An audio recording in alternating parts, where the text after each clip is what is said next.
বাড়া বহুদিন পর মাল খেলাম বুঝলি। লেওরা একটুতেই মনে হচ্ছে ধরে যাচ্ছে। তাহলে পল্টুদা বেশি খেও না। আরে না চোদনা, তুই কি আমাকে দুধের বাচ্চা মনে করেছিস নাকি? তাহলে শোন, গল্প শোন। একটা সময় ছিল বুঝলি, যখন বোতলের ওপর বোতল শেষ করে ফেলতাম তাও কিছু হতো না। সেকালে না পাড়ায় আমার একটা নাম ডাক ছিল বুঝলি তো। লেওরা সব বড় বড় মস্তানরা না আমার কোথায় উঠতো আর বসতো। তুই আর কি জানিস ভোদার বাল, তুই তো তখন হসিনি।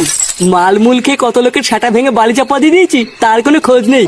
কি বলছো কি পল্টুদা, তুমি এত বড় গুন্ডা ছিলা? আরে ধুর পাগল, গুন্ডা ছিলাম কি বলছিস রে? গুন্ডা তো আমি এখনো, শুধু বয়সটা একটু বেড়ে গেছে তো, তাই মাল ছাড়া তেমন একটা কারো গায়ে হাত দেই না। কিরে বড়া, একা একাই তো দেখছি মালমুল কিনে খাওয়া শুরু করে দিয়েছিস। হ্যাঁ হ্যাঁ, এই বহুদিন পর একটা বোতল আনলাম।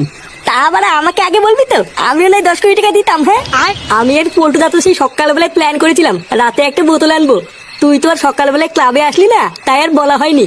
আর বলিস না বাড়া, আমার বাপ বাড়িতে যে শুরু করেছে না, ভোদার বাল বাড়ির থেকে বেরোনোই মুশকিল হয়ে গেছে।